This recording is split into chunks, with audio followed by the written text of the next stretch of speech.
Grab your beverages and turn up your interweb. You've tuned into the only multi-generational conversation on the roles of fathers in society. Welcome to Dads and Beer.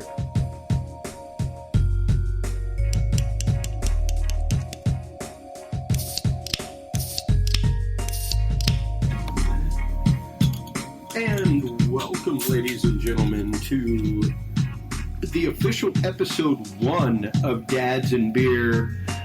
I am Chris Jordan, your host.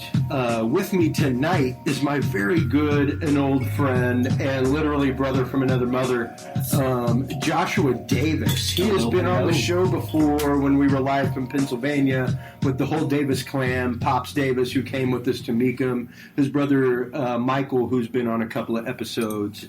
And I was here in Baltimore for a gig and posted it up on Facebook, and Joshua was like, dude, I'm coming to Baltimore for like 3 weeks of work. Let's totally hook up. And I was like, you know what?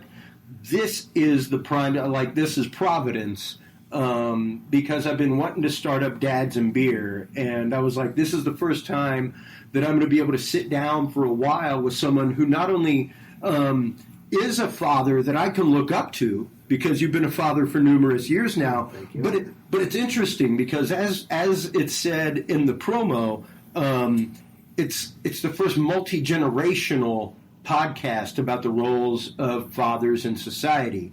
And it's interesting because you're younger than me by almost 15 years. Mm-hmm. And it's interesting to me to have known you as long as I have, and to have seen you grown, and to see you become the person that you are, and the father that you are, and the route that you've taken, and the things that you've decided to instill in your children, mm-hmm. as someone who's even young. And as we get back from this commercial break, Joshua and I are going to sit down and talk about the roles of father in modern day society. Mm-hmm. What's that all about? What's the definition of it? Is there a definition? You know, what are we doing as fathers to carry things forward and to give the best definition of father that we can possibly be? And we will get into that and so much more when we get back from this message from our sponsor. Have you ever thought about brewing your own beer? Is the urge to brew there, but you just don't know how to get started? Well, Dudes and Beer is here to help. Stop on by the new Dudes and Beer Amazon store and check out all the great brewing supplies and gear today.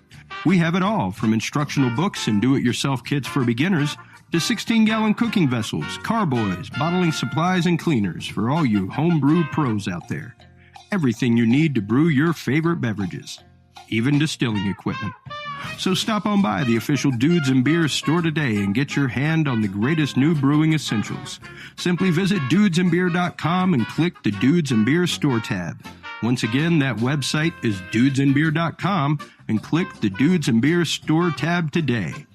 Happy brewing, everybody. And until next time, drink responsibly. Yeah, you get some swag, dude. Yeah. He was just gifted some Dudes and Beer stickers. Right there. Sorry, Michael Davis, but I am using your Dudes and Beer koozie until you get to use it. I'm breaking it in. Sorry. Busted. And that's about as nasty as I'm going to get with that comment. Hey, I got plenty of swag here for you, bro. Love you. That's it. Shout out. I'm wearing the Dudes and Beer shirt, official one, but we do have shirts available, stuff like that. While you're online, everybody, it was funny because earlier, while we were at the Holiday Inn bar here in Baltimore, Joshua and I were talking about things, and I was like, yeah, you know, he was like, yeah, me and the Big Boy Scouts are thinking about starting up a still. And there came the commercial, like, everything you need for distilling. And it's like, hey, bro. Got the straight point. You got the hookup. Hop onto the Dudes and Beer store. I just recently, because my wife is breastfeeding, because, hey, guys, welcome to Dads and Beer. We're going to be talking about some real shit. Breastfeeding is a real thing, and it's very important. Now, I got to ask you this. Go for it. Have you tried any breast milk yet? Yes. Okay. Yeah. And what was your initial thoughts? It's amazing. I wish I could cook with it. Absolutely. It's quite honestly, it's close to coconut milk. It is, yes. It is with the consistency, texture, sweetness. Sweetness, you know, a lot of good vitamins in that. For him. And I'm not going to deny that. I stole milk out of my baby's mouth. Really, I'm comfortable with that. Okay. Well, I mean, he's small enough that I can smack him, and there's nothing that he can really do back. Not at this point. Not at this point. Right. But we're trying to test that epigenetic theory of what's going to happen 5-10 years from now. You know, is it really going to harm him? Is he going to remember it? Yeah. This is true. That's horrible, folks. I want to tell you right now, I have not punch babies. I have not smacked my baby in anything more than trying to get him to burp fashion. All right, even when he poop fountained at me, I did not smack or yell at my baby. I laughed. And that was probably diaper change about number 4 at like 3 in the morning. I'm like, all right, son, come here. Because I got a pretty baller HD camera. You know, like I went crazy. People were like recommending all these friggin' baby monitors. And I'm like, screw you and your baby monitor, dude. I want a friggin' HD camera. I need a 1080p HD camera that I can utilize for other shit later. Well, just like we talked about, too. You're looking at 4D, photos of your baby in the womb. Oh, God, dude, that was crazy. That was crazy. You telling me that story was like, well, that's amazing. I've told it to doctors, and they were cracking up over the last couple days because they were like, oh, yeah, absolutely. And here's the key, folks. If you're looking at having a child, and it's happening later and later in life now, people are, my big thing was I wanted 5 years of me and my wife. I wanted 5 years of us together to be able to do what we needed to do, level out, figure out what we were doing personally, career-wise, things like that, find our path. It's a good window. After that, I am perfectly open to having any child. Mm-hmm. And it was my very, very good friend, Ginger Crawford. Whenever I was flown out to L.A. for a Ventex, I went and visited them and had dinner and drinks one night, and she was like, what about kids? And I was like, hey, if God blesses us with kids, God blesses us with kids. That's the way I look at it. If it's meant to be, it'll happen. She's like, yeah, but if you're going to win the lottery, you got to buy a ticket, Waldo.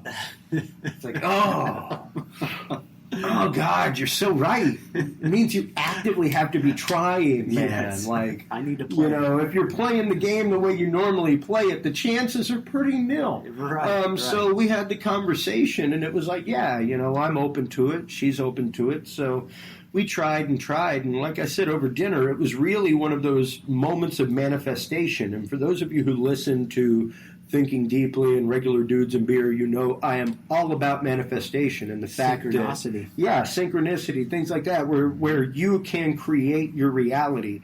And when people asked me if we were going to have a baby, I was like, number one, I will not have a baby in my 2-bedroom apartment, because then he will overtake my home studio, which is my workspace for my business, and I'm going to regret my child, and that's no good. And believe me, I will actively regret my child. Like, you just took my workspace, not just for music, but for pedals, for business, for everything. Mm-hmm. And I was also like, I'm not going to have a child while I live in an apartment, because I was an apartment kid, and there ain't nothing but trouble in apartments, man. Mm-hmm. So once we get into a house, sure. Once we've been together 5 years, sure. And sure enough, right up around 5 years, we moved into a house. Next month, pregnant. That's awesome. Snap. Like, months of trying, nothing happening, suddenly pregnant. And it was literally the point of manifestation of God going, all right, well, these were the parameters you set forth, and those are honorable and they're good. They weren't selfish of means. I guess my studio is kind of selfish of means, but at the same time, it's my living. It's how I make my bread and butter, editing video, audio, websites. So, wasn't utterly self-serving. It serves the family. It butters the bread. And that's important. But really, when Dalbus happened, when things started happening, was when I started formulating this end of the podcast. And as far as how you want to be a father and what you're going to pass on. Yeah, exactly. And the fact of what I was brought up to think father was, is a totally different concept. you know. And a lot of it is nature, a lot of it is nurture. You know, there's a lot of both of those involved, but so much of it is societally put on us. Driven, yes. You know, like if you look at the shows that, like, I was a latchkey kid. I know you were as well. I was too. The TV was your best friend. And you watch things like Mr. Brady, you know, and you have this concept of father. And the question is that really how father is? Is that really how dad is? Right, and we talked earlier at dinner. We did have a pre-conversation here about fathers and grandfathers. You know, and the generational gap. Yep. And how grandfathers seem to actually connect with their grandchildren a little bit more because of their certain time in life. Right. They've gotten over the stresses of being a father, providing for the family.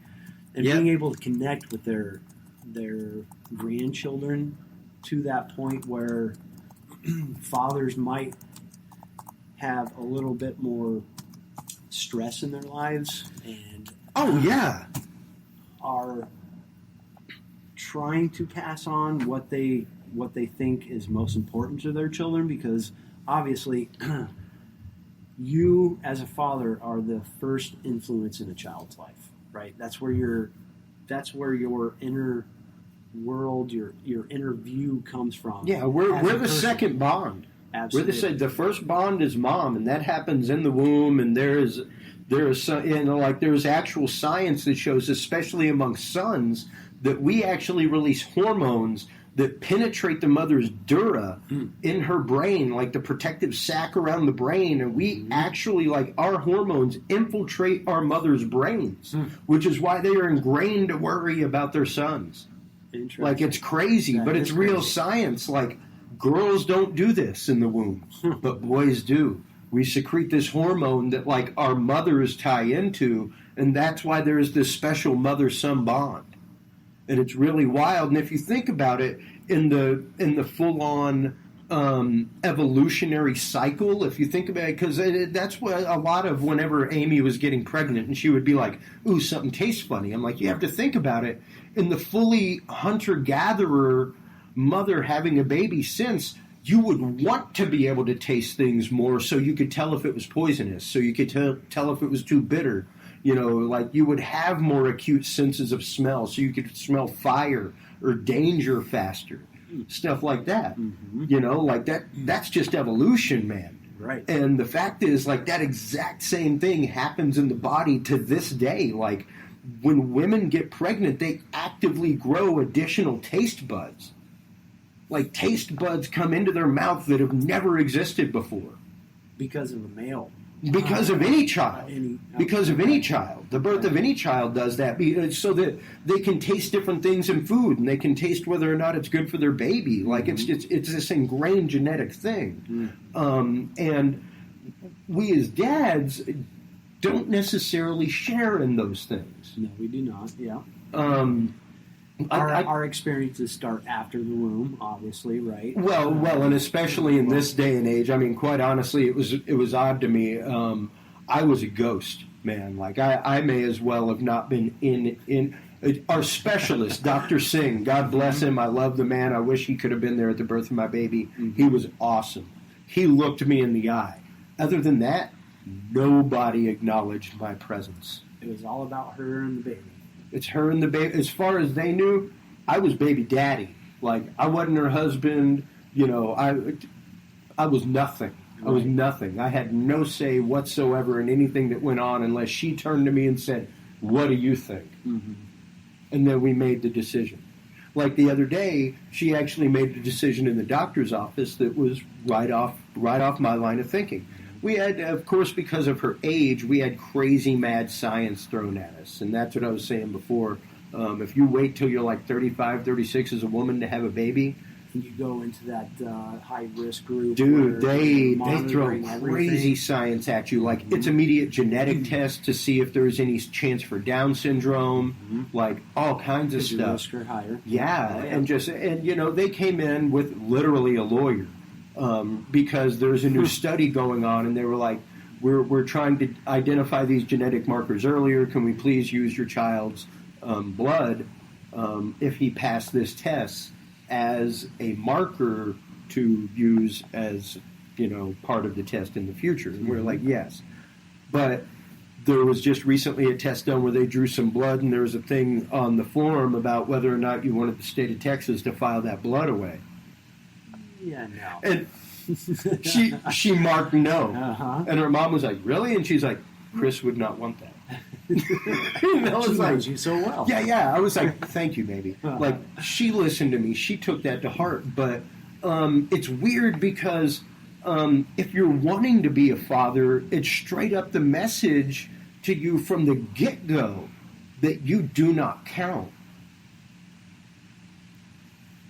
Really? You feel that? Well, I mean, that's how I felt. That's how in any doctor's visit, stuff like that, it was literally like I was her ride. I may as well have been like the Uber driver that brought her there. Right. Really, you felt that way? Okay. Yeah, most definitely. I personally didn't feel that. Well, and it depends on your practitioner. It depends on your doctor and stuff like that. But literally, like, everything was directed at her. There was no, like, Dr. Singh, like I said, our specialist that we went to for sonogram, like, bi-weekly, he would talk to me. But her OB-GYN, like, mm-mm. Yeah, it's all about Nope. her and what do you want to do. And, Yeah. Well, and if you're not on the same page, right? I mean, that's obviously Sure. gonna create background information conversation Yeah. between you and your wife. And what was your experience with that, John? Well, we had our first child 10 years ago. Ace is 10 years old now. Great kid. I have 2 children, right? 1 son, 1 daughter. Firstborn of the new Davis clan. Yes, of this Before- Davis clan. Yeah. Michael obviously had Lily, and then Colton and Brandon. Colton and Ace are the same age. Yep. Which, that's a blessing in itself. Mm-hmm. Being able to live by my brother right now, and the cousins, growing up together. Absolutely. Because it's all about family values, right? And being able to have the family together, being a father, between a son and a daughter, completely different. Yeah, because you have both. You're blessed with both in life. I do. And so it is truly, a son is a mama's boy, and a daughter is truly a Daddy's girl. There's no doubt about it, and I appreciate every single moment with them, but being able to instill your values in them is one of the hardest parts, right? It's their interview. You want to push your son to be the best, right? To push on the genes of your family. Yeah. The daughter aspect of the child, you're so protective of that daughter as a father, and being able to have that time. Well, and here's my question. Okay. Why? Why more protective of the daughter than the son? As a father, because that's something that I'm curious about. Because I've seen it my whole life, and that does tend to be the case. But I've always been curious as to why. It's because as a father, as a male, what males are capable of. Sure. So I think that's what drives the most protective part of being a father with your daughter, and being a father protector over a daughter, is that as being a male that eventually some other male will want your daughter, and you want to assure yourself that those qualities in that male is going to be what you want for your daughter. Yeah. Really. And that's... Well, and I guess that gets into what do you want for your daughter. But, I mean, really, I guess what I'm trying to ask is, like, why is there a difference? Why? And, I mean, there are gender differences, things like that, and the roles in society are totally muddled together nowadays. However, I've just been curious, even my whole life, seeing kids that were brothers, sisters, stuff like that, where the boys were allowed to do more than the girls, where the girls were more sheltered, things like that. And well, you push your sons, right? You want them to be successful and sure. and tough and hard and be able to overcome issues that you've had and that you've experienced, and you. Well, and it's interesting though because I mean, you were brought up by a single mom. I was brought up by a single mom. We definitely both saw that pay gap. We definitely both saw that, misogynistic view of the world. Mm-hmm. And though they were doing the job of a man, they got paid less money. They worked more hours. Mm-hmm.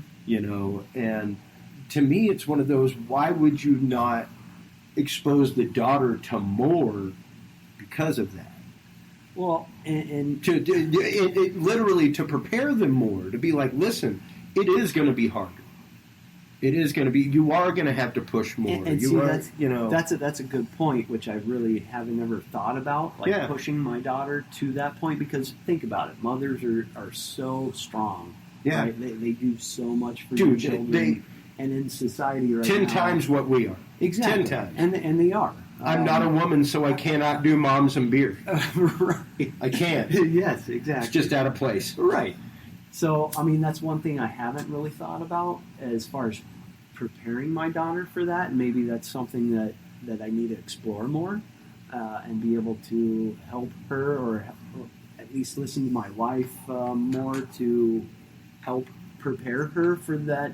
Yeah. Just having the open conversation of like, what do we need to do in this next step to really kind of let her know what society is really like, to let that reality sink in. Because there's a lot of stuff. A couple things I wanted to get into. One of the things you do with your kids, number one is Big Boy Scouts. Yep. And I love Triple that. BSers. All you and Michael and everybody doing that are, and I want to have the guys from Big Boy Scouts on Dudes and Beer to talk about it. Sincerely, because it's something that I highly believe in, and it's not any kind of survivalistic thing. It's not any kind of like militia group. It's the preparation. It's literally learning skills that behoove you. It behooves you to know how to trap food that society has lost. It behooves you to know how to grow food in your backyard. Absolutely. How to pitch a tent. How to make fire. With how to filter water, how to do these things where, hey man, even if you're stuck on the side of the road out in the middle of, let's say, Pennsylvania, mile marker 191 and a third. Why the fuck they have 191 and a third, I don't know, but they Find do. the other barrel. Yeah, and it's like a sheer mountain cliff, but that's where your car fell off, and you're waiting for help for like a day and a half till somebody comes and finds you. You know now how to like filter water, how to live off a couple of local plants, how to make your car into shelter, how to do that kind of stuff. And as a Cajun, that's big for me. I grew up with my grandfather sending people home with bags of groceries, going out and hunting and freezing fish and stuff like that. There was always food. What you do that, and you also send your kids to invention camp. And I was big into that idea, and I want to talk about those two things. What brought you, number one, into the Big Boy Scouts? Let's get into that a little bit. Big Boy Scouts was introduced to me by my brother as I moved into Pennsylvania. Yeah. He had, spoken to me in the past about, his dealings with them.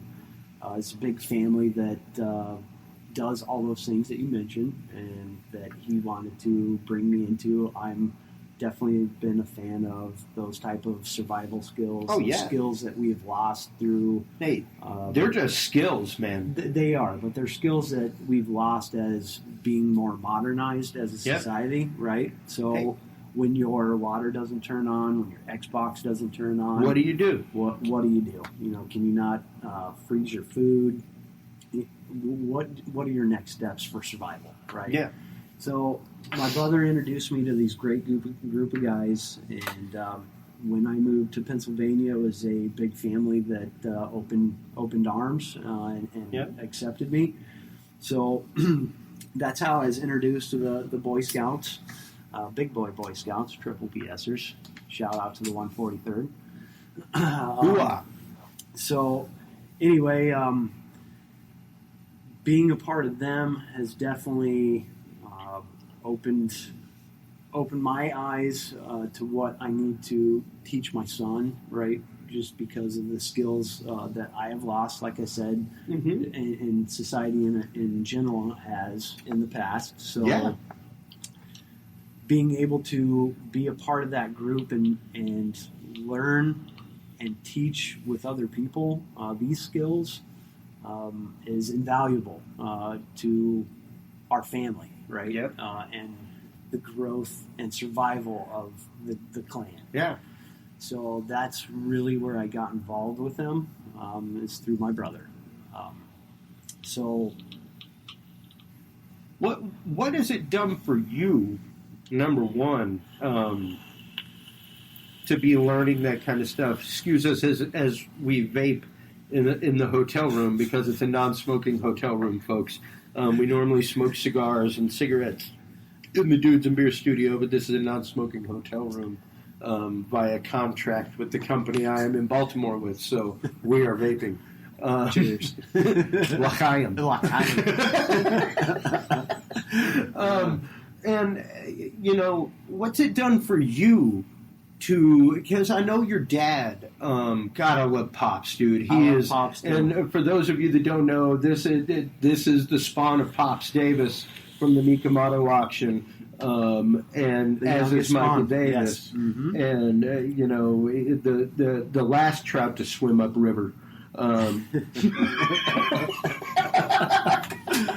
He made it. Indeed. Scrawny but grew to a large mass, folks. That is Joshua.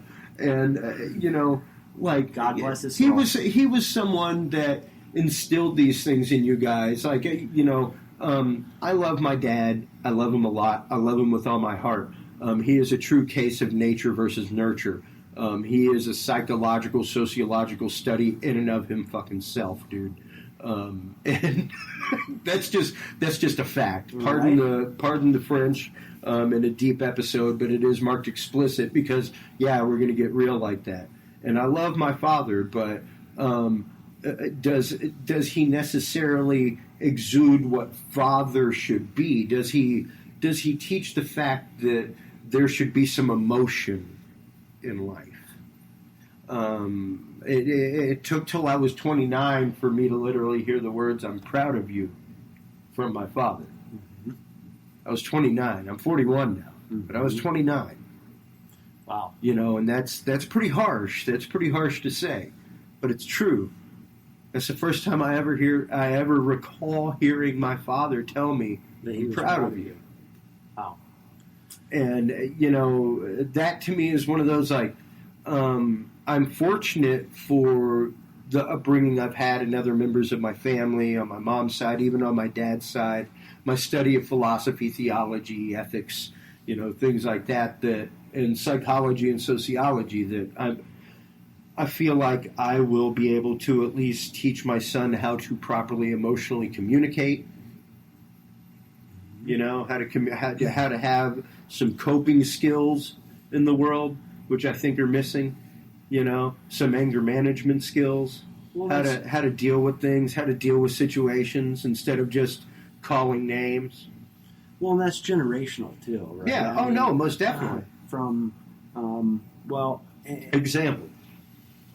as an example, I mean, we're in a fourth turning, as far as I'm concerned.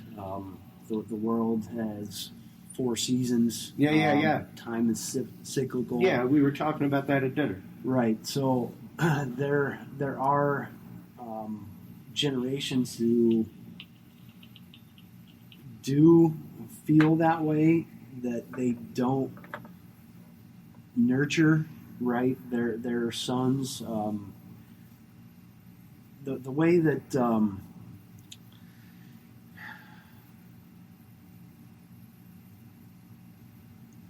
that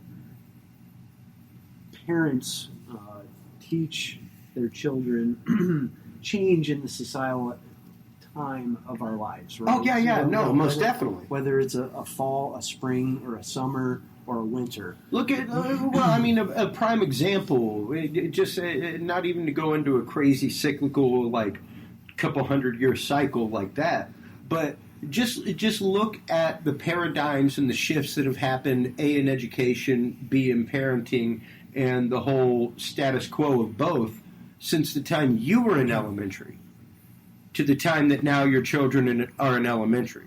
Mm-hmm. You know, like, remember how the teachers were allowed to discipline you, and now that's removed.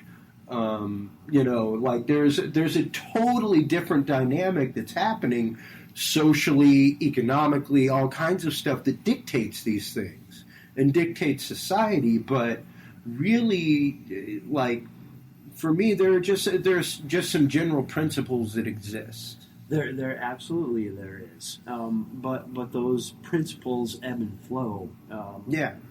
In the generational gap. So as we become more protective of our children, that generation will grow up loosening the reins at some point too. Yeah. Like, I mean, we'll come out of a winter and come into a spring time after a trial and tribulation. So those children, and depending on what time that you're in that season and experience those effects, that directly changes your parenting skills.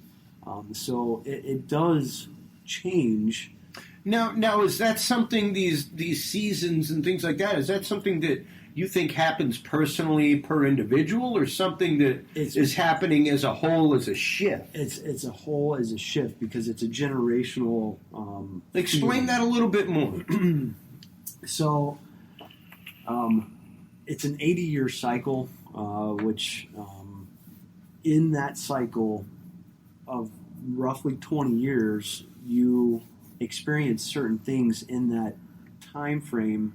If you're either a child, midlife, as an adult, or an elder, that directly affects your the generation as a whole. Actually, its outlook on life. So there was a book that I read. It's called The Fourth Turning, that explains the generational theory in the four turnings. Okay. So as we dropping the monkey, as we go through that changes the parenting aspect of each generation and their experiences during that time. So it's kind of strange, like, that it will eventually turn back to a society that becomes more, lets their children become more interdependent or dependent, and become latchkey kids. It's interesting though, because to me, just looking at things societally, looking at things as someone who comes from a family of teachers, I did my fair share of substitute teaching. You look at it and you look at the school system, and there has been a lot of removal of home ec. There has been a lot of removal of industrial arts, auto shop, things like that literally are like infrastructure jobs in our country that pay very well. Like, don't get me wrong, folks. If you are an ASC certified mechanic, you're talking like $35-$40 an hour. Mm-hmm. All right? And, they're trade skills, but what you have to know is that you enjoy turning a wrench. Like, you had to have turned a wrench at some point to know that you enjoy turning a wrench. Right. And the only way that, like my wife said, my dad trained me as much as he wasn't nurture, he was nature. And he was raised to work. And, you know, I helped my dad freaking rebuild houses. We picked houses up and flipped them on axis. We replumbed houses. You know, we did everything but full-on electrical work. We re-roofed houses. We built decks, you know, stuff like that. Built fences, everything. So I can do all of that. And she was like, your dad trained you Mr. Miyagi style. Right. You know? And he did train me in that concept of, like, business. Because, you know, he would come pick me up and I'd go on a couple of routes with him and stuff like that. And yeah, like he was selling like $250,000 of tires to someone while I was playing with their models in the background. Right. You know? And slowly in the background, I'm picking up that lingo, and I'm picking up how to deal with the client and how to be at ease with them, you know. And it really totally helps in my industry whenever I'm working with, like, multinational doctors, things like that, you know, that are, like, groundbreaking people, like the conference I'm working, and you got to be at ease with handling somebody like that. Sure. You know, it can be pretty intimidating. So if that's you let one of it the be. biggest influences that you think your dad Yeah, on most you? definitely. It was the work ethic. It was the fact of you need to have a skill, son.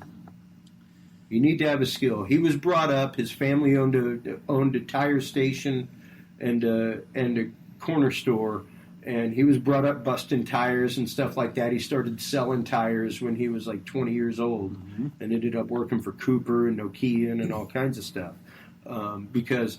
And he had no college degree, but he was a regional sales manager over the south of Texas. Like that was his territory. That in Mexico, and Well, and see, back in those days, you didn't have to have that college degree to actually do those type of things. The thing is, because why it was did work ethic? you that still was taught? But the thing is, you still don't need a college degree to do that. And that's one of the travesties of our society is that mainstream media and us as parents push these higher educations on kids exactly when it's not needed, and that's why trade skills are suffering. They're so essential Because they're so essential. They are essential, and I think and they're soul building. Quite honestly, there is, dude. I wish I had room for a wood shop. Same here. I wish I had room Same for a here. wood shop. The fact that I have room for people come into my bedroom, and even like Julie, the PR girl for Dudes and Beer, she came into my bedroom at the house and was like, "Whoa." Oh my, the TV that you see right here in my hotel room is what I edit on. Mm-hmm. I've got a 32-inch TV for a screen, and then I've got a 32-inch hung on the wall over here at my workstation, and then I've got a 24-inch over here at my soldering station, so I can look at diagrams in high def, right? Stuff like that, and zoom in and see everything. And it's here's an electronics workstation, here's a music workstation, here's a video editing station, Mm-hmm. And it's just and then a wall of homemade guitars, You have a wall of homemade guitars. Well, there are 3 of them on there that I didn't make. Okay. 2 of them belong to a friend of mine. The rest of them I made. Nice. Nice.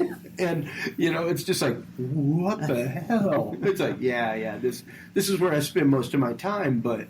So those are the skills that you need, and that's what has been passed on. And that's what I was saying is that, that's the travesty, and that's what's killing these trade skills that are so important, that give meaning, and we're pushing on these artistic... Well, hey, had somebody told me that what I was doing, and don't get me wrong, I entered the seminary for college. That's how I went to UD. It's how I met your brother. Yeah. I went back to UD. That's how I met my wife. That place changed my world, changed my paradigm. But if somebody told me at the age of 18 that what I was doing in technical theater is what I would be getting paid to do what I do now as a career, I would have called them crazy. Mm-hmm. Now, I find kids like my nephew, who is assistant lighting director at his high school, and I'm like, come here, boy, let me teach you something. At 18, I can have you making $1 for each year you've been alive. Absolutely. Running cables at shows and being a stagehand and stuff like that. Mm-hmm. And I challenge you to get out of high school and be making $18 an hour. Well, and that's where I was blessed. I mean, that's the difference between Michael and I. You know, he went to UD. He went for... What the craziest fucking major in the world, dude. I love your brother. He's a hairy Christian. I mean, bam, son. Bam. Right there. That's Look right. at it. I love it. Yeah, I like it. And he is my brother to my soul. Like, he is a yin to my yang in the universe. And are you shitting me right now? Biochemistry and theater? That's his double major, folks. Biochemistry and theater. And what's he do for a living? He's a stock trader. Financial advisor. He's a financial advisor. Know, like, right? nothing to do with anything. I know. With anything. Still paying off. He is... Crazy and he is one of my prime examples all the time. All the time. Absolutely. He loves what he does what he does, and hey, he's good at it, too. Well, hey, because you know your brother, man. Yes. You know your brother. Yeah, he is a smooth talker. He is the hustle. Yes, he is.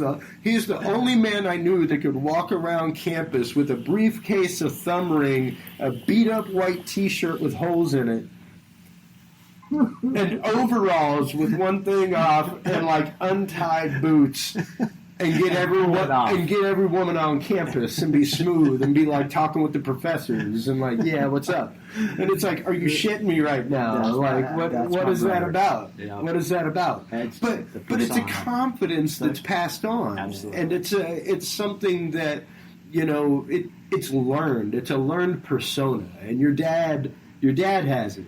Well, and see, that's kind of what we were talking about at dinners, that how my family and my father and mother in particular have changed roles from me to you. Yeah.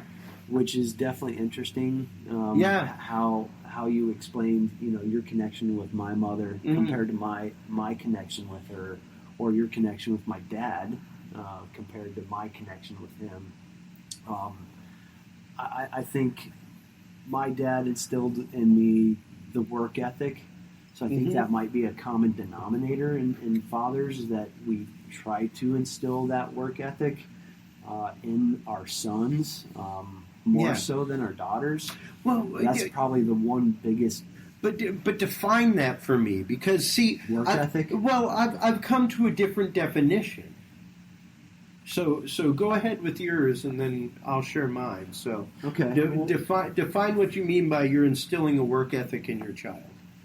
Determination. Okay. That you can do anything that you set your mind to. Yeah, Doc Brown. Absolutely. Synchronicity. I mean, you're pushing your thoughts. You if you instill the mindset that you can do anything, nobody owes you anything. You do it for yourself. Yeah. You push through. You do whatever it takes to be successful. Yeah. Can't does not exist. Can't never could. Exactly. Can't never could. And that's probably one of my biggest sayings. I love that saying. Yep. Anybody who's worked with can't me. never did nothing. Can't never fucking could. Yep. And you know what? Don't tell me you can't. Give me a solution. And that's just it. And I remember the day. And like I said, like my father and I never had like emotional connection, I guess. And that's just nature versus nurture. He was not brought up with emotional connection like that, so he doesn't know how to have that necessarily. Right. But I remember distinctly calling him one day in Maine, and it was probably about 8 months before I moved home, and apologizing to him. I called my dad, and he's like, "Are you fucking drunk?" I'm like, "I've had a few drinks, but I'm far from drunk." But did I just have a fight with my woman and have her leave the house? Yes. And did I not invite her not to come back tonight? Yes. And here's why. Because she could give me nothing but a fucking excuse and not a reason. And I heard you come out of my head. And I realized that every time I thought you were an asshole in my life for saying that, all you wanted was a fucking reason. Just give me a reason. Don't give me an excuse. Don't give me an excuse why you did it. Give me a reason. I can accept a reason. If you're pissed off, fuck it. It's a reason. Right. But don't give me an excuse. And that was one of the first times that piece of wisdom from my father sank in. And I literally called him up and apologized for, like, every time I just gave him a shit-ass excuse and didn't give him a fucking reason. And that's all he wanted. When it's so easy to just give a reason. What's the problem? It's my reason. It's mine. I own it. It's me. And if I know that, I can deal with that. Yeah. Like, if you don't like it, whatever, it's not your reason. It's my reason. Right. And that's totally cool. Mm-hmm. But the thing is, man up and have a reason. And that's what he was trying to teach me all those years that it didn't even comprehend until years later. And now it's like, that's one of the modicums through which I live my life. Is if you can give me a reason, whatever, dude, do whatever you need to do. But if you're just going to give me an excuse, you can take that to the wind. I'm done with you. And that's one of the biggest things as far as the inner view of a child, right? Because you are, as a dad and a mother, the first experiences of a child. So that is forming and shaping their inner worldview, and eventually you will get that. And that's our hope as a dad, right? That we will be able to pass that on to them eventually, and they will understand it, which they will eventually. Sure. And you know, granted, there are means by which to do it more lovingly than my father did. And I'm sure there's means of doing it more loving than I do as well, because I am hard on my son. Yeah. You know, I'm easier on my daughter, but they're two different people too. I mean, genders and they are two different people. But see, that's and I guess that to me, and I'm sorry, folks, but that to me is where I come into like the psychological experiment. And if I had both, I would have to treat them both equally just to see what the end result was. You know, I would have to go friggin' lab rat, you know. And, like, give them both the exact same stimuli for the exact same reason and see exactly what happened. But you have children that are different ages unless you get twins. Yeah, right? yeah. I mean, that experiment is going to be hard to do no matter what, unless you had, like, children of the same age. Well, and my nephew, or cousins, my cousins, Morgan and Zachary Londine. Okay. Fraternal twins. From Tim and Jennifer Londine in my family, and it's interesting that they share so much, yet still they're so entirely different. Mm-hmm. You know, and it's funny to see that, and it's weird, like this kindredness that they have, but at the same time they're both their individual person, and they were both brought up like I'm saying, the exact same way. There was no difference. Mm-hmm. You know, there was no difference. Like, Morgan was taught to shoot, he was taught to shoot. She was taught to fish, he was taught to fish. She was taught to ski, he was taught to ski. You know, like, everything the same. And it's interesting to see them grow up as people and be adults now. And, like, one of them is in advertising, the other one is a nurse. And it's like, good for you kids, man. Like, they both strove to excel in life. Like, I will admit the fact, being the latchkey kid that I was, it was funny because before you showed up, like I said, I had a 15-pack. I had an 18-pack before you texted me. But by the time you showed up, I had a 15-pack for us.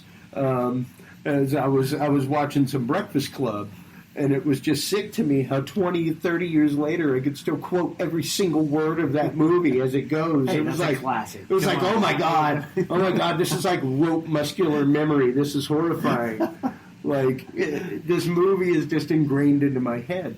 But it's one of those, looking at it, like those formative things in our life are ingrained into our head. Those formative experiences, like working in the garden with my grandfather, going out fishing with my grandfather, stuff like that. They're ingrained into me as something that I want to pass on. And that's what we were talking about too earlier, is that... Yeah, with the Big Boy Scouts, things like that. Right, yeah, but no, just the grandfathers to the grandsons, and their experiences, because my grandfathers, I was lucky enough, my brother and I, to know our great grandfather, Wow. And spend a lot of time with him. And, Wow. And just being able to see him, I mean, even at my small, young age that I experienced him, I had such a great love and connection with my great-grandfather, my grandfather as well, that just being a father at that time, and I caught and learned from my father, I think, in different ways and beyond and past my great-grandfather and grandfather. It took me longer to actually kind of listen to my father figure that was right there in front of me. Yeah, because it's hard sometimes because it's your dad, and there's literally that. There does come a time where it's time for the Rams to butt heads. It's the power struggle. It's time for the Rams to butt heads. Right. And I remember distinctly, like I used to help my dad like finish houses and stuff and rent them out. And there was a dude coming to check on a property that he wanted to rent, and there was this old house, and it was the one he was getting ready to move into, and the windows were like literally wavy, like they had, because literally, hey, here's a little science, folks. Glass is a super viscous liquid. It's not solid, all right? So that's why, like, old 100-year-old houses look like the windows are all warped. It's literally running like sap, and it's thicker at the bottom than the top. So I'm trying to clean this window pane, and get a little bit of paint off the window pane, and it shatters. And he turns around while he's talking to this potential renter, and he's like, "Hey, God damn it, watch it!" I throw my fucking spatula, my damn painting thing out the goddamn window. I'm like, you know what, motherfucker? I got $100 in my bank account right now. I don't need to be out here in the goddamn country doing this shit on your house. I'll get my ass home if you want. I'm done. And I went to walk off, and he came up and he's like, "Are you seriously going to fucking talk to me like that in front of a potential renter?" I was like, "I don't give a shit." And it took me a long time to realize, like, yes, that was horribly disrespectful.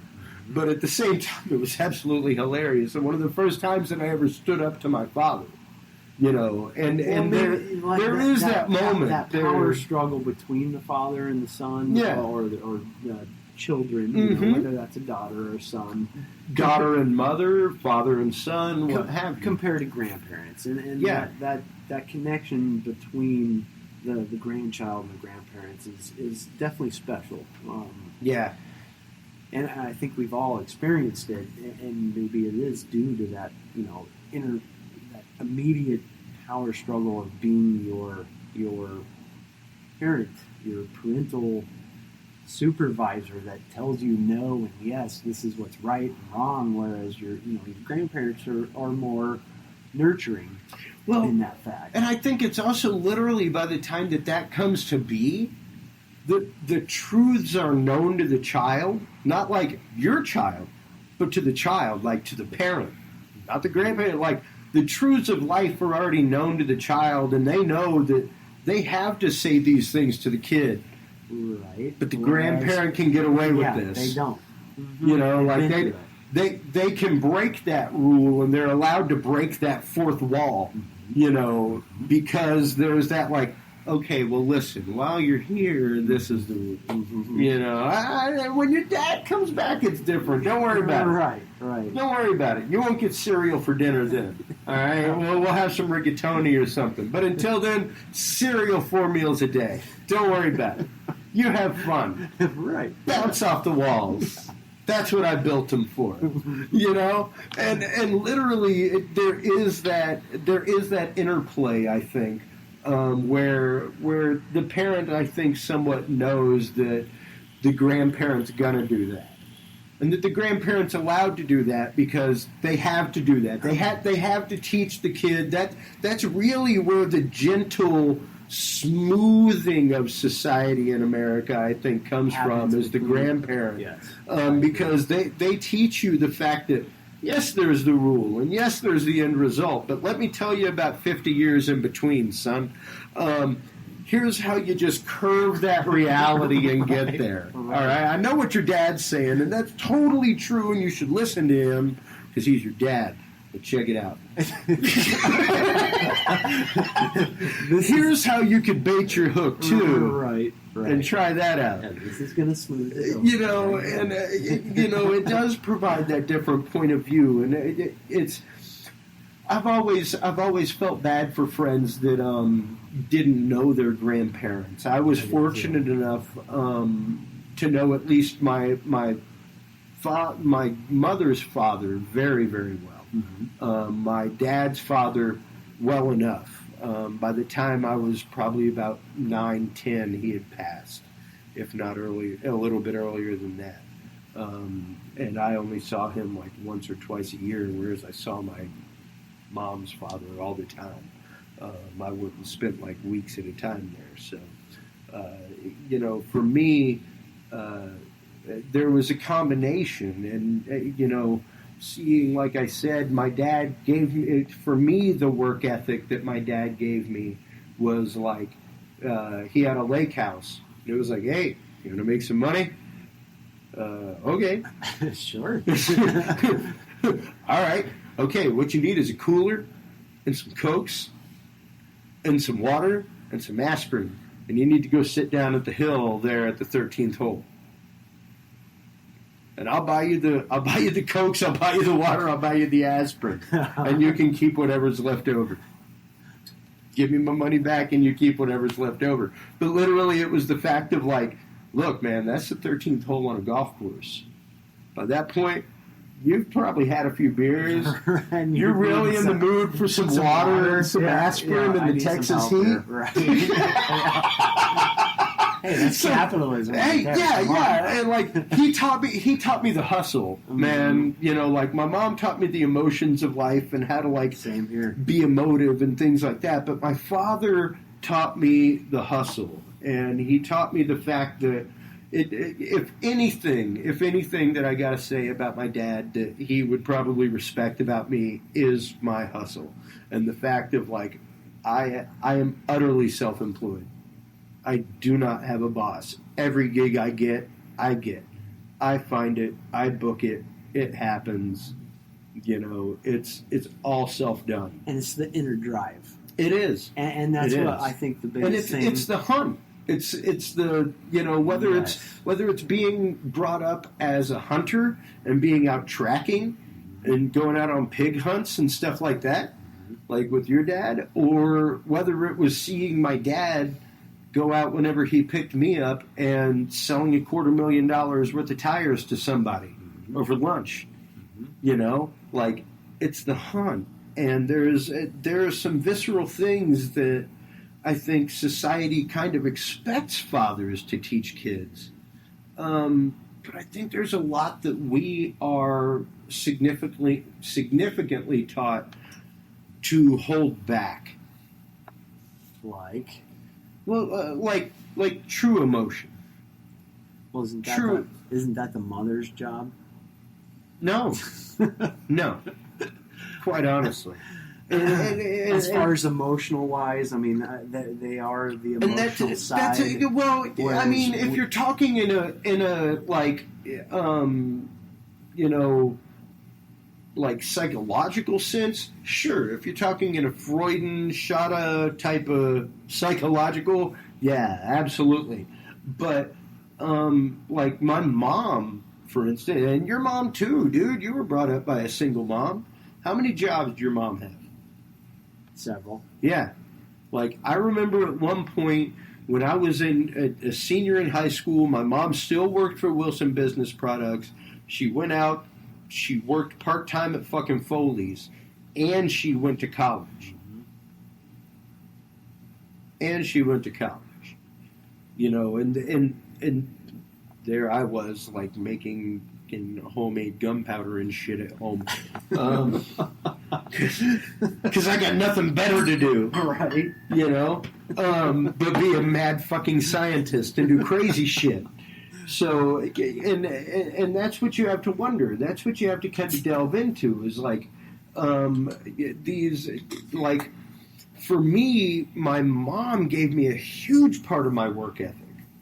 You know, I would agree with that because my mom did as well. But my dad gave me the concept of what do you got going?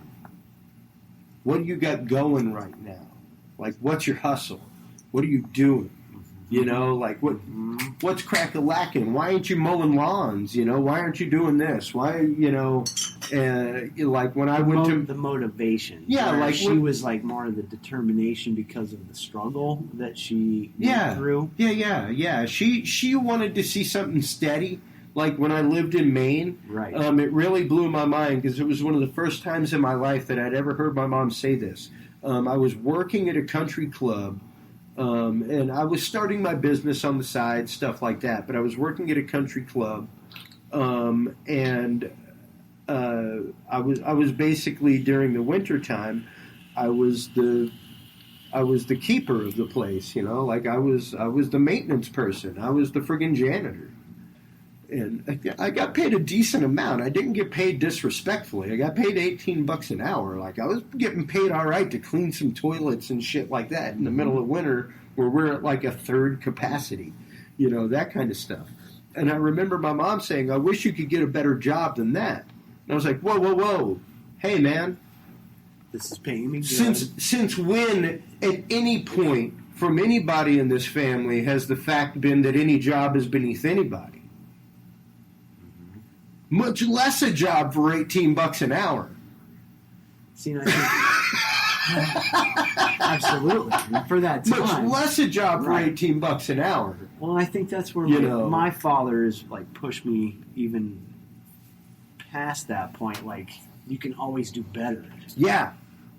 Like, oh no, I've definitely got that point now, and I've got the chutzpah now because I've got the years of experience doing what I'm doing. I've got a trade. Mm-hmm. Same, yeah. I've got a trade, and that's something that your dad instilled in you. You're not like Michael. You don't have a college degree. No. My older brother has a college degree. He's got an English degree, and he was certified to be a teacher. And you know what? He works for Galaxy Tire, and he sells really big friggin' earth-moving tires, and goes to conventions like what I work, and shit like that.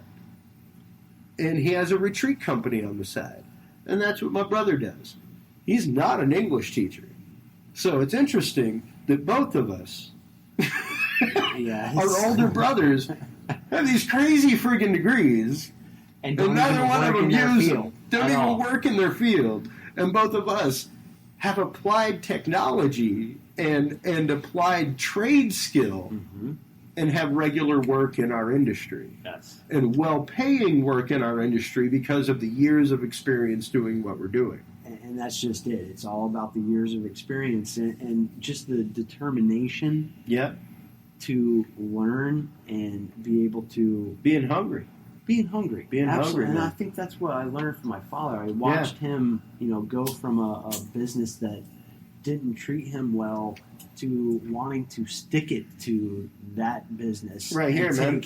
Every little bit of piece of business that he could away from them because of the way that he was treated and make it on his own. And see, and be successful. I saw my dad after 25 years of being with, and I'll say it, fucking man, Cooper Tire and Rubber Company.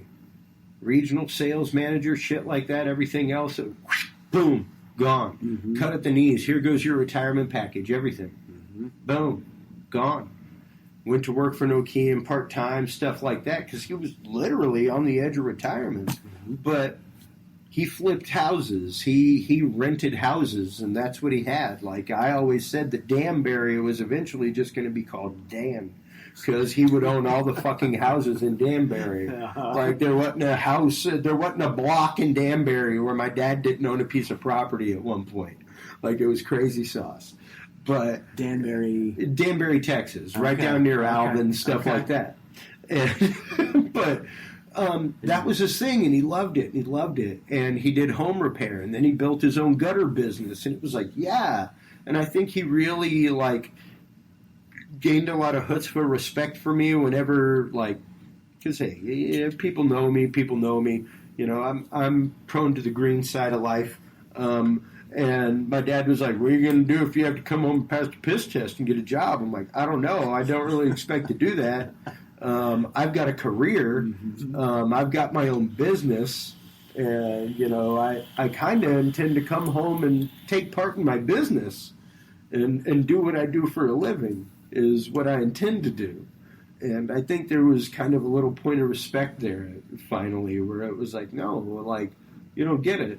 Like, this is not a part-time thing for me. This is what I do all the time. Right. Like, this is how I've made my living for the last and year. And you enjoy it, too. You love it. You enjoy it. I love it. I don't work a day, dude. Like, and it blows people's minds. Jeremiah Rouse tells me all the time, like, quit shooting sunshine up my ass. I'm like, I don't think you get it. Like, I get to play with people's expensive toys all day, dude.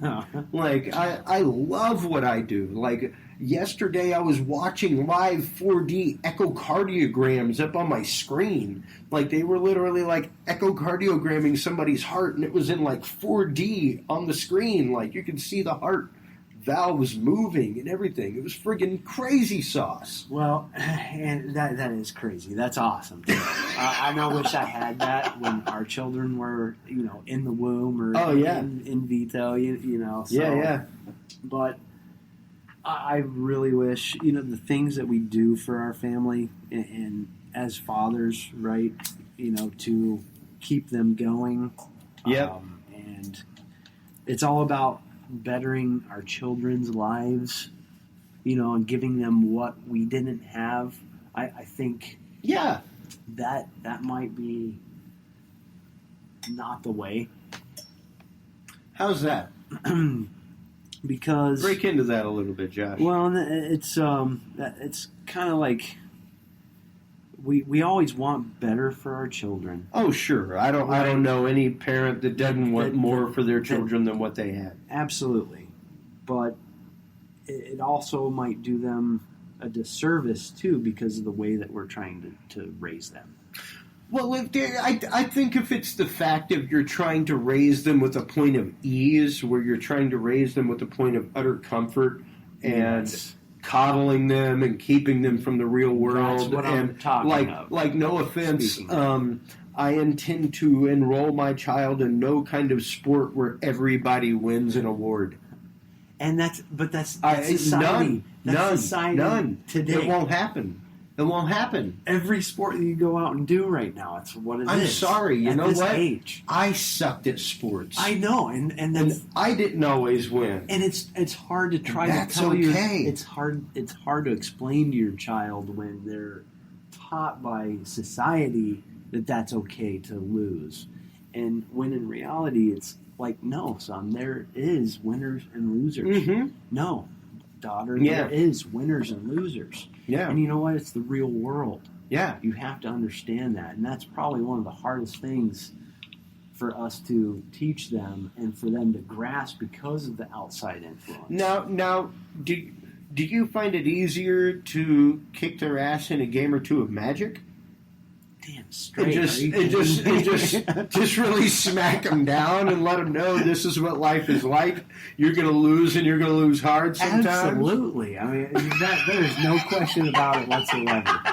We're Magic geeks, folks. I'm going to admit it. Wizard's chess. Wizard's chess. Wizard's chess. Absolutely. We're not playing Magic. We're Wizard's chessing. We're moving the pieces on the board. Yeah.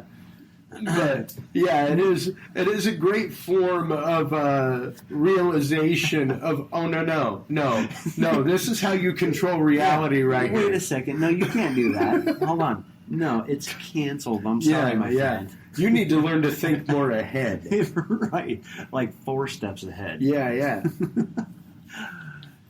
But and those are lessons. Those are important lessons. Even games like checkers, chess. They're incredibly important lessons to life. Even one of the biggest ones to me, straight up, is fishing. Like fishing, and it's a corny saying, but it's absolutely true. There's a reason it's called fishing, not catching. And you know what? We caught all the fish we wanted today. Yeah. That's what my dad always said. Yeah. We didn't catch anything. You know what? Yeah. We caught all the fish that we wanted today. I'm like, you know what? You're right. I wrote it in the song one time. You're guaranteed to catch something, I assure you. Whether it's a buzz or a fish or something, right. You're going to catch something. Yeah. It's a story. You know, you're going to catch something along the way whenever you go fishing. And it's absolutely true. You know, like those are the things that I think fathership is about. Like I told you earlier today, like when I got the chickens just before I got my kid. Mm-hmm. Like Chickens are awesome. well, yeah, but I take comfort in project. I take comfort in being busy. All right. And there was a lot of discomfort in my life with the child coming about because because of former things in my life and how I've had to rectify my view of the world, I deal with a lot of reality.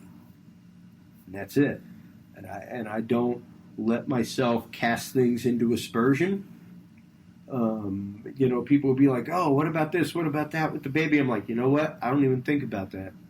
I don't have the energy to think about that. And I don't even want to think about that. So why the fuck would I think about that?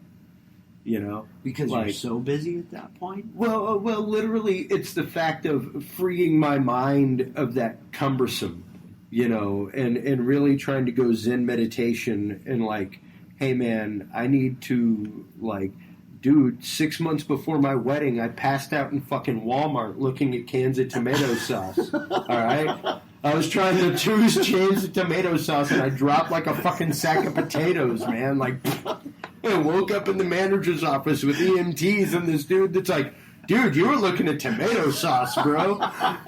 That's when I found out I had anxiety, you know? And literally, like when I told my Uncle Joe, my dad's little brother, and I remember my grandfather on my mom's side, like, be like 65 in the house and he'd be sweating. And I was like, it's weird, Uncle Joe, man. Like, I will be sitting in my freaking 70-degree house watching TV and break into a sweat. He's like, oh, yeah, that's just your Jordan anxiety, son. You don't remember your granny being like that? Just sweating all the time for no good reason? Like, yeah. And it was like, ooh, anxiety. Like, I need to get a grip on this, man. Like, my grandfather on my mom's side had his first heart attack at like 28 or 30.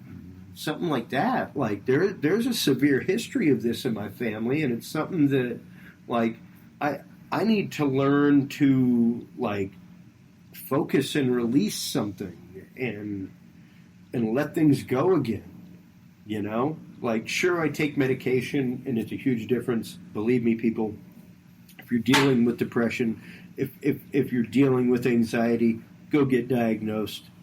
Go get on some medication. It doesn't have to be anything crazy. You can be straight with your doctor. Hell, you can tell them that you smoke reefer on the side.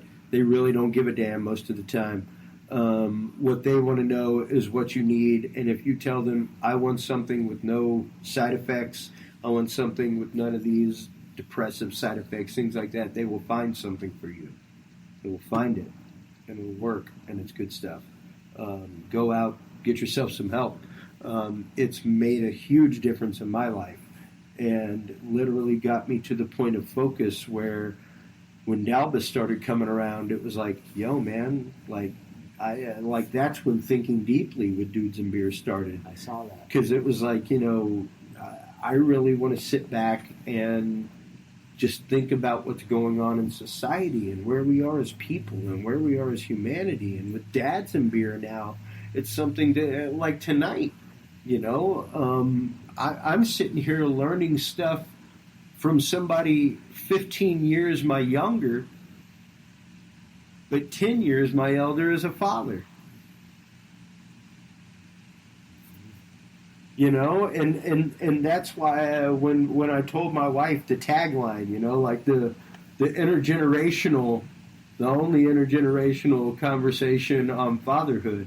She was like, what do you mean by that? And I was like, think about this. Just think about the first episode and the didactic here. Number one, we've known each other for years. Number two, it's like, you're like 15 years younger than me almost, but you're 10 years older than me as a father. Right. And you have 10 years more experience than me as a father. And if I can't learn from that, if I can't, like, humble myself to that, whether I'm your elder as an older person or not, then that's my problem, man. And, No, and I think I'm it's- going to be the lesser person for it. Well, and I think it's admirable that you want to look back and discuss these topics because you want to make yourself a better father. And that's the ultimate Well, goal. that's what it's about. Right. I mean, I want to be the best father that I can be, dude. And even Absolutely. you talking about things like the invention camp that you're sending your kids to, dude. That's totally fucking dope. And I've told so many people, like, believe me, by the time my child is 8, I will have him soldering. Mm-hmm. Like, he will have soldering skills. Now, camp inventions. Yeah. Awesome. Explain it. So, Mercer County up in Pennsylvania I love that place. has started this camp invention. We've sent our children to for the last 3 years now. Yep. And so they take any type of electronic, any type of upcycle, recycle, any. It is tasty, isn't it? Any type of upcycle, recycle item that you can bring in, and they tear it apart. They have certain criteria that they need to make, and they either make cars that move by themselves and robots that like serve. Arduino robots, something like that. Exactly. You know. Crickets that work off of solar power. Totally. Any type of electronics and circuits. Yeah, and kit projects absolutely. and stuff like that. Tearing things apart. It's one of the greatest. Our kids love it.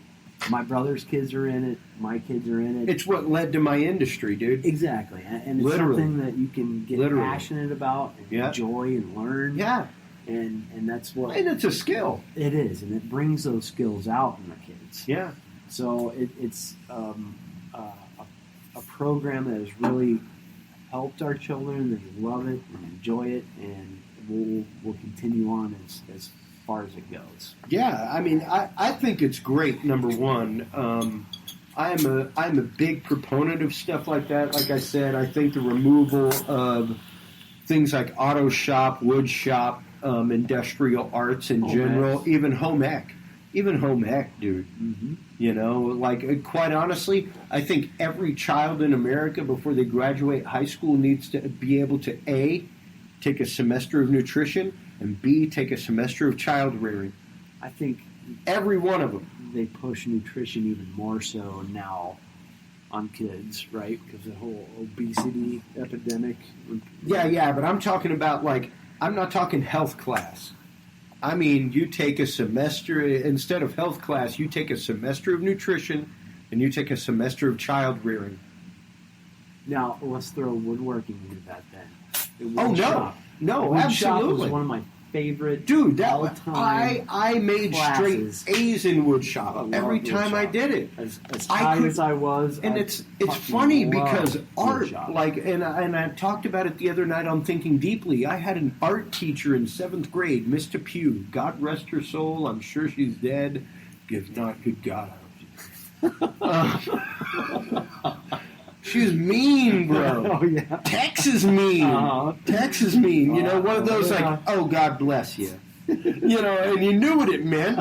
You knew what it meant. She didn't mean God bless you. She meant you dumb shit, is what she meant. But She should've literally, just been she smacking you across the told my face. mother that I needed to be in special ed classes because I couldn't draw, bro. Really?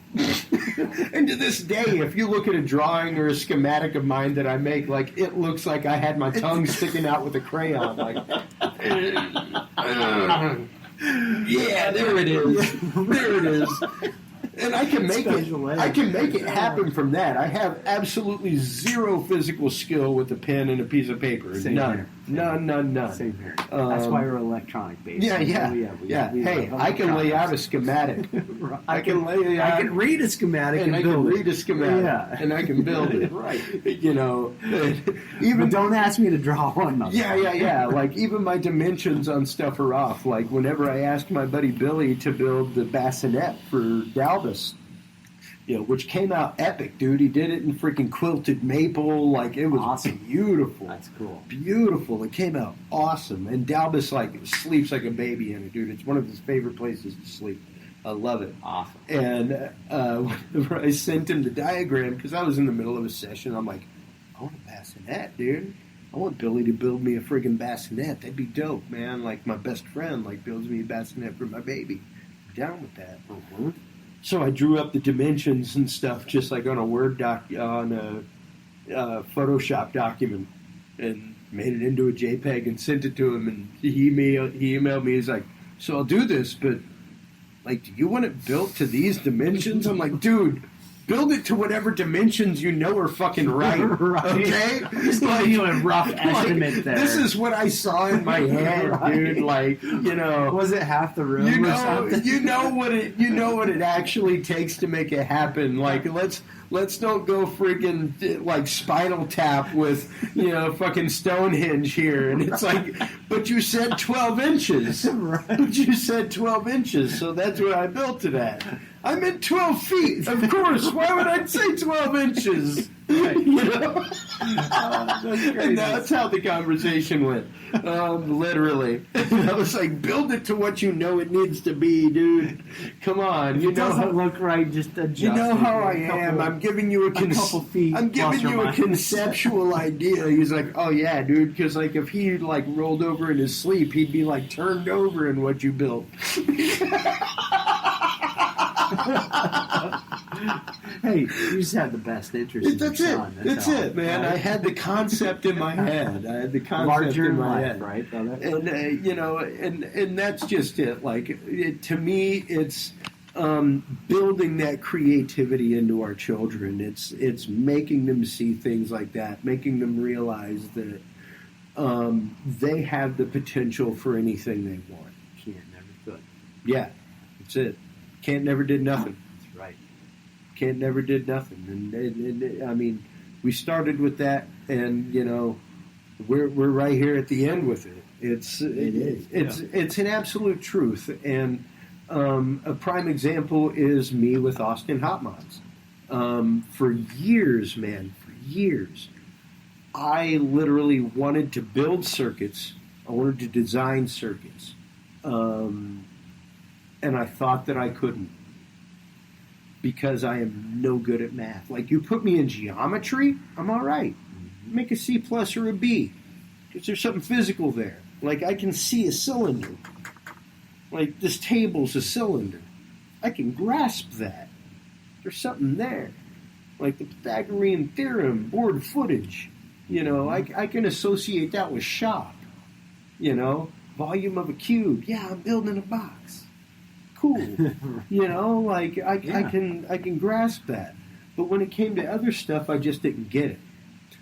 So it held me back in a lot of sciences. I couldn't take physics, things like that, because I didn't grasp trigonometry. You know, I didn't grasp calculus or like algebra 2, things like that. And I always thought that because of that, I could not design or build electronics or understand electronics and schematics. And then one day I wanted to build an optical theremin. I was like, screw it. Like, I know this guy, this buddy of mine who said he used to build them, and I love him very much, but he's no smarter than me. I know more about electronics than he does. Like, I've fixed soundboards and shit, so no way he knows more about that than me.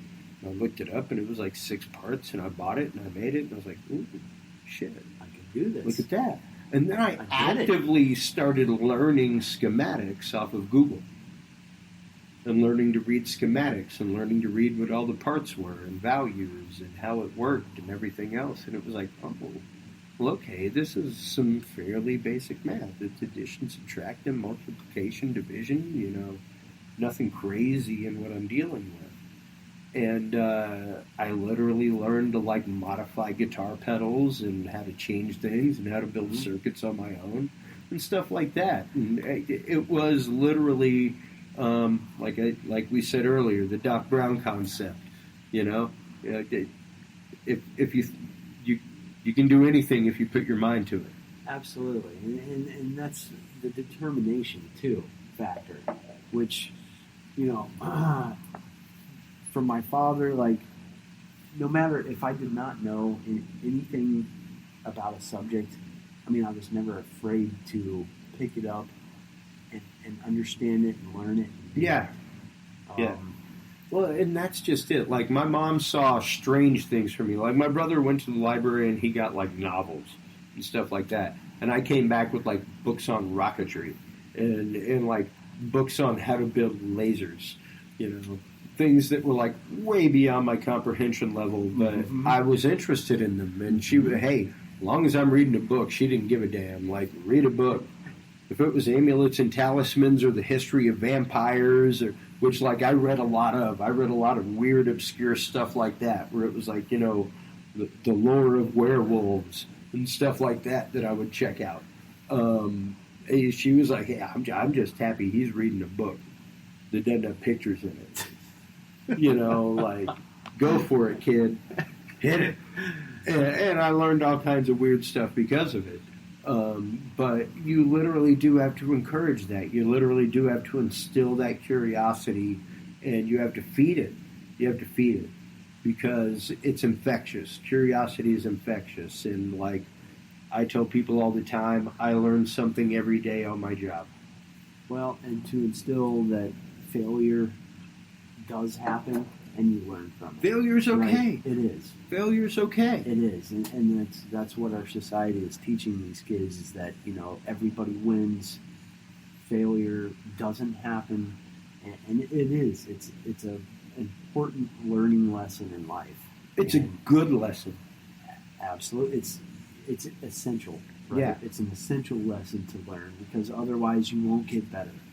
Yep. So, I mean, that's one of the hardest things as a father for me is to change that dynamic in my son and daughter's mindset. And quite honestly, what's that like, dude? Because I can't even imagine. Like I said, my mom was at all my sporting events. My dad wasn't necessarily. But what's it like for you to watch the failure happen? Oh, it's hard because they don't almost accept it because that's what they're taught is that that's what they're taught is that it's everybody's a winner and yeah, to see them fail and be so upset about failing that to change their mindset and let them know that that is an important part of life and learning and getting to the next step. That's right. That you have to stop thinking that winning and everybody is a winner and everybody it's the same level playing field all the way around. It's not. It's not. I don't care what industry you're in. I don't care if you're male or female. Mm-hmm. It doesn't matter. It is not a level playing field on any side of the die. On any terms. Any side of the die. No, it's not a level playing field. And that's the hardest part is that, like I said, society is pushing that thought that nobody loses, and being able to change their mindset and let them know that that is an essential part of learning and bringing you to the next step and making you want to get better. That you have to have in order to survive and get better. Well, and it's interesting that you say that because one of the things that I brought up in the last Thinking Deeply was that I don't have cable TV, but I watch a lot of it whenever I'm on the road. Mm-hmm. I love watching my Ancient Aliens. I love watching like shit like Alone. And there was this chick that was on Alone that was all like, oh my God, I've been to like so many like survival things that are like a week long in Arizona, and I'm totally prepared for this. And like her partner was like a part-time spear diver. Like that's what he did on the side, like that's what he did like 3 days a week in California was go out spear diving and shit like. So homeboy's knack for possibly be able to snag some food is pretty good. Yeah. All right. And she's literally like, all right, while I'm out getting us some food, why don't you work on the shelter? Okay. And, like, he's gone, like, spear diving for, like, 5 fucking hours and comes back and she's asleep. And he's like, what the fuck? You're supposed to be working. There's like 15 hours of daylight. We have like all day to work on the shelter. What are you freaking out about? I'm so and it's out of like energy. It's like You haven't it's eaten. fucking survival, you crazy woman. If we don't like, we're in the middle of the ocean on an island. Like there could come a storm anytime. We have no idea. Do you have a weather app suddenly inside of your naked boobs? You know, like. Pull out the radar, bitch. Yeah. and then literally they end up, because, you know, they drop two of them off on opposite ends of the island, you know, male and female teams, and they end up meeting at this waterfall in the middle of the island. And so for a couple days, they're all together, and they've built this shelter and whatnot, and, you know, it's like, hey, look, bamboo's like here's the thing, like, we got to get over there, like 2 miles away, over to that island to get rescued. And, oh, look, here's these 8-foot pieces of bamboo that are washing up. Yeah, imagine where did they come from randomly. Right. So these people have to go down and gather those while homeboy's out spearfishing, and all they've asked home chick to do is keep the fucking fire going. Because it's been raining for 2 days straight. Right. And we got a decent shelter, and it's all right, but we need some fire. Okay, my God, Jesus. And literally, they come back 4 hours later, bitch is asleep. Fucking embers, dude. And it's like, are you shitting me right now? You only had one job to do. You will kill all of us. You're going to kill all of us because you don't have the simplest of mindsets that doing something outside of yourself helps the greater good, helps the greater person. That you doing this one thing outside of yourself helps all of us live. You know? And I think that's a lot of what fatherhood is. To me, is learning to understand that sacrifice. Learning to understand the fact that there is an ultimate responsibility. There is, despite any logic, despite anything else that goes on, this must occur in order for the greater good to continue. Absolutely.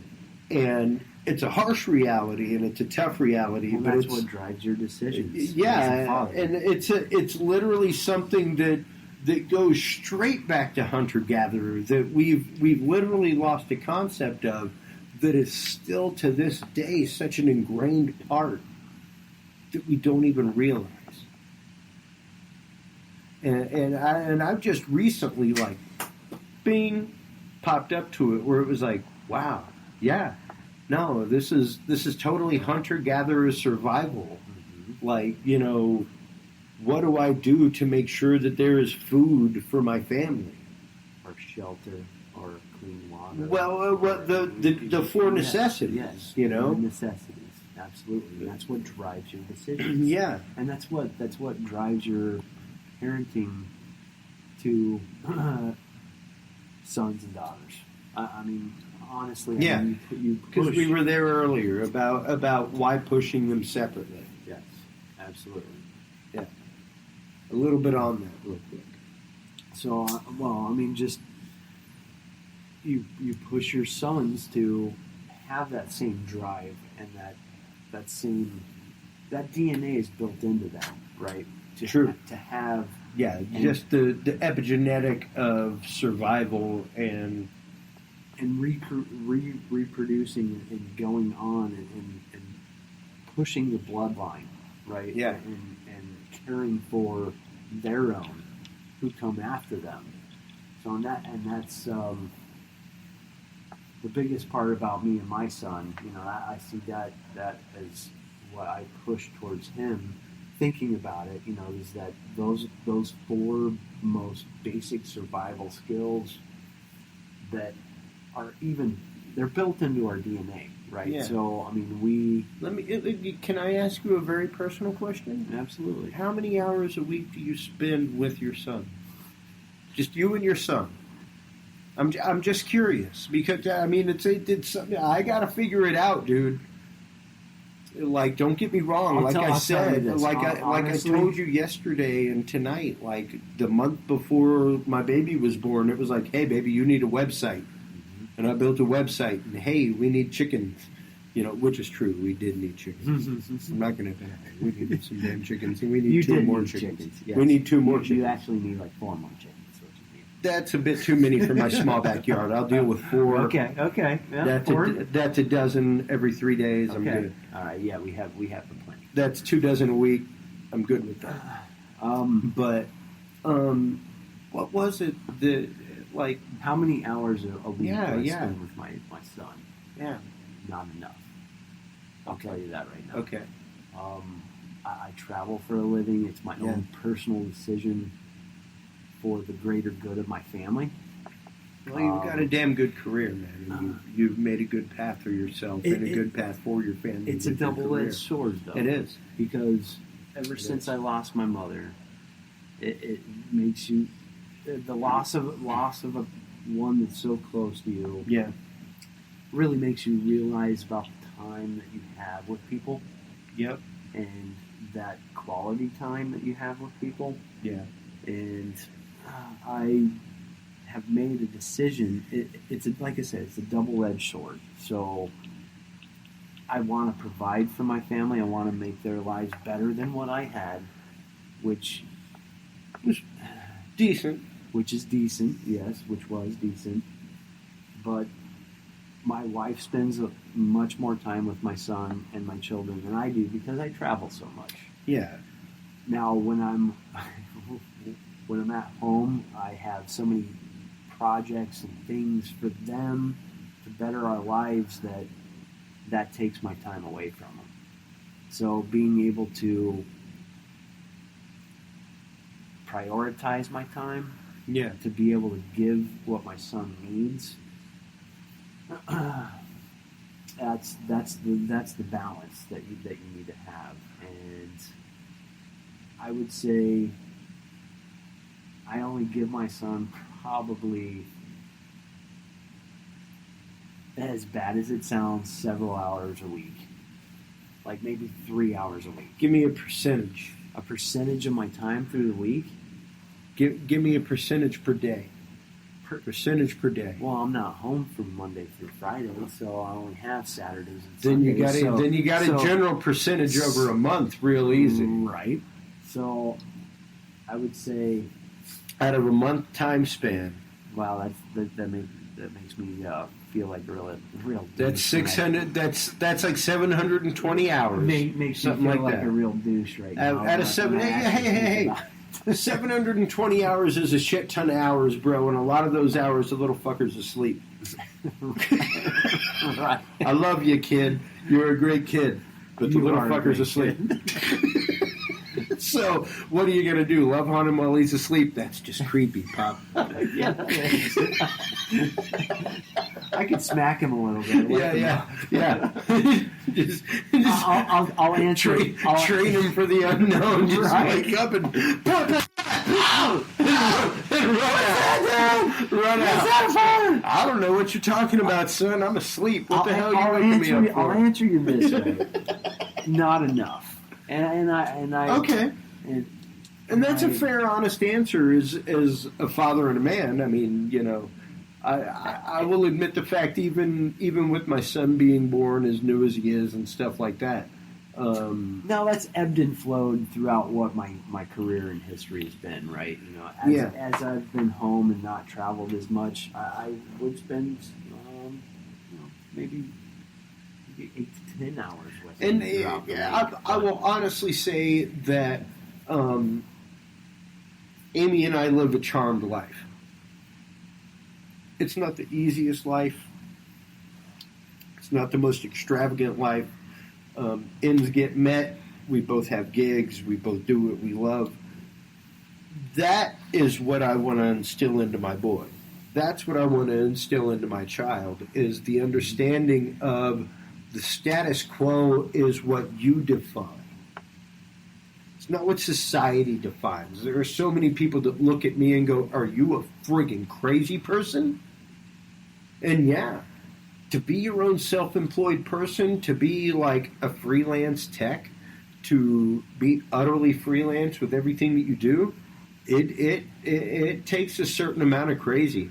Absolutely. It takes a certain amount of chutzpah I've been there, like, done that, and I understand. It does. To live day by day and to, hey, here's 2 weeks of work, written bills are paid, I got a week off. My brother and I have talked about filling the hole. Yeah. And society is driven with this feeding this hole that's almost never ending. Yep.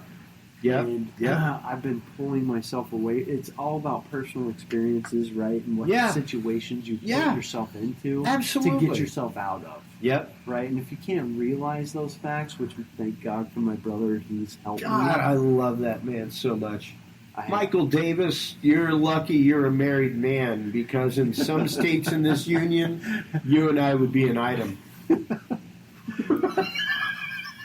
Thank God for my brother, because he has helped me realize that there are holes that don't need to be filled. And that's what the big Boy Scouts and kind of getting away from what's the 24-hour society has pushed upon us. Yeah, the immediacy. The immediacy. Right.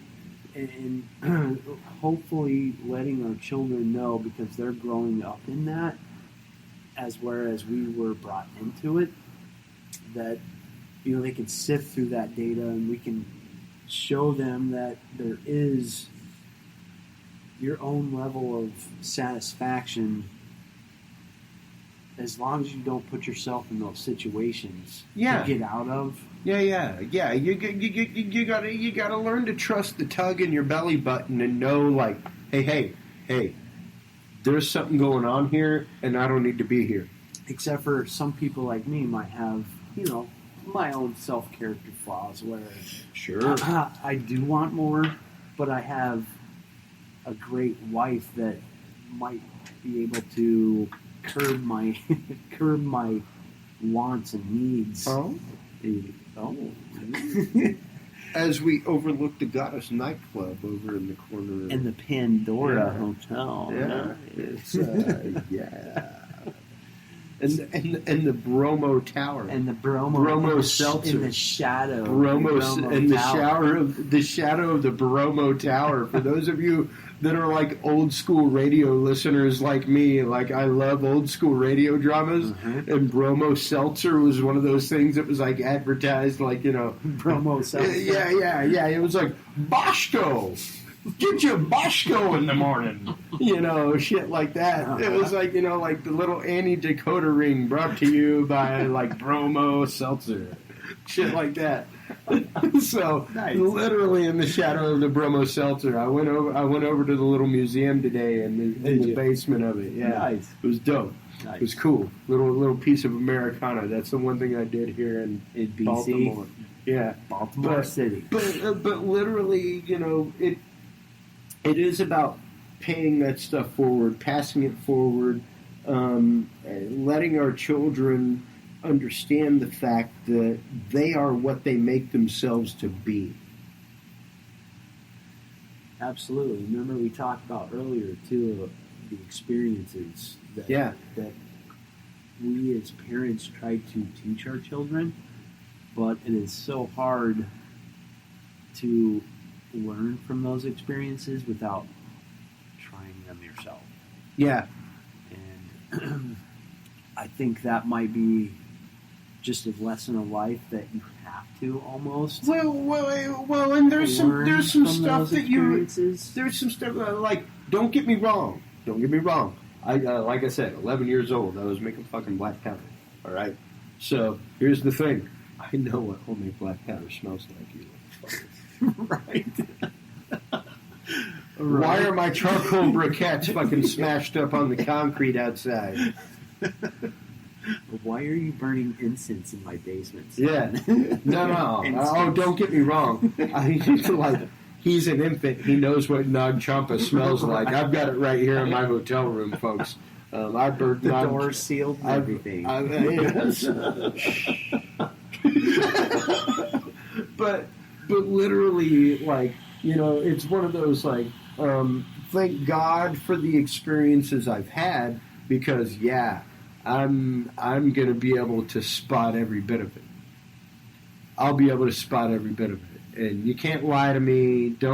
And I used to tell it to the kids that I worked with all the time. Like I worked with ages 4 to 40. Like I tell people all the time, the only difference is by the age of 40, you should know better than to pull people's hair.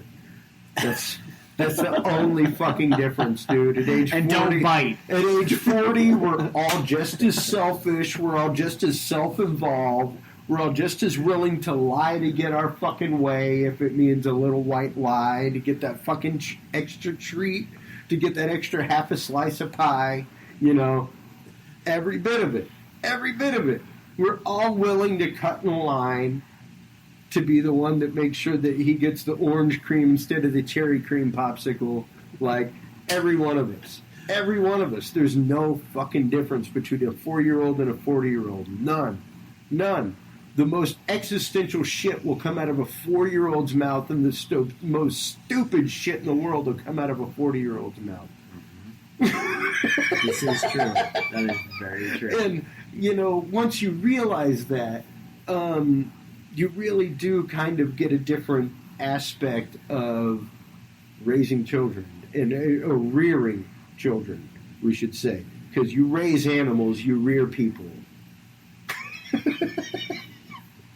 And, just the whole concept of what we expose our children to, why we expose them to it, when we expose them to it, what age is appropriate to broach certain topics. Like you said, even, hey, hey, you're right at that age, man. Mm-hmm. And I know Lillian Jumby is like way at that age right now. Yes. And I know Michael Davis has got to be like blushing 3 times a day. 3 times a day with questions coming out of that little girl's mouth. At little boys and Lily Jumby Davis's face. Come on now. I've said for the longest time, and I know it's misogynistic and totally Texan, but you're allowed to buy 1 gauge of shotgun per cup size as they go up. Nice. Okay. I haven't heard that one. Yeah. That's how it works. Okay. As they go up per cup size, you are allowed to buy 1 gauge of shotgun. Well, so you can start at an 8 gauge, go up to a 10 gauge, go up to a 12 gauge, right. Go up to a 20 gauge. I heard a good one too. So the first boyfriend that walks into my house, I'm going to look him straight in the face and tell him, anything you do to my daughter, I'm going to do to you. Tenfold. And then just turn around and walk off. Yeah. Right. And come up to him all dead. That's going to get into his head, man. Yeah. And come up to him all Deadpool status like, and I'm hard right now. Right. Or am I? Just some creep shit, dude. Right. And that's the thing. Like, my wife knows I will do that stuff. Like, it will happen. I've already done it. Like I said, I have like an HD camera in the baby's room, but the baby's room is also my wife's office. Mm-hmm. So on occasion, like while I'm on gig, I've got my tablet there with my room RTA going. Remotely log in. I'll dial up the Foss cam and be like, hey, what are you doing? Like while she's working on the computer and see her like delayed by a couple seconds. Ow! like jump. Oh, that's greatness. I need to set one. It's classy. It's classy. Yeah. It's the best baby monitor in the world. Absolutely. But it's cool because you can have the app on your phone and everything else. You don't have to have a dedicated baby monitor. That's cool. You can literally just have your phone plugged in at your bed and there it is. And that's modern science and it's great. Right now I'm literally dealing with a baby. And, it's one of those you don't shake your baby. That's Never the rules. Punch a baby, don't punch a baby. Don't punch a baby. Never punch a baby. Don't punch a baby. Don't carry babies by the ankle. No, that's a good one. I like that. It's a good general rule. Yes.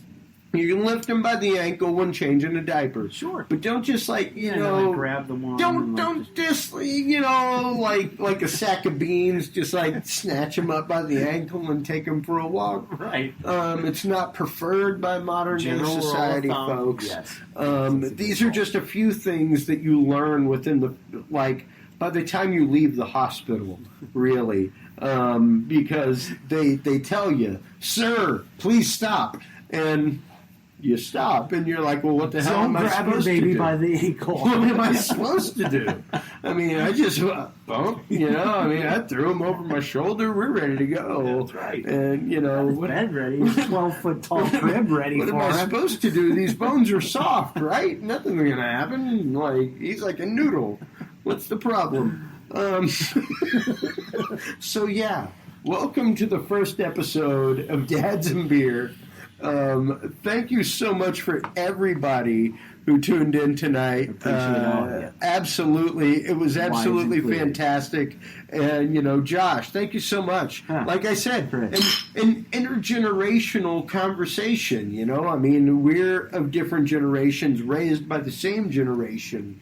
And just to sit back and have this kind of conversation and talk openly about it and be like, what are you looking at? What do you consider bringing up a child in modern day society to be like is absolutely amazing to me. So thank you so much for being on the show. Absolutely. I appreciate it, man. No, thanks for having me, Chris.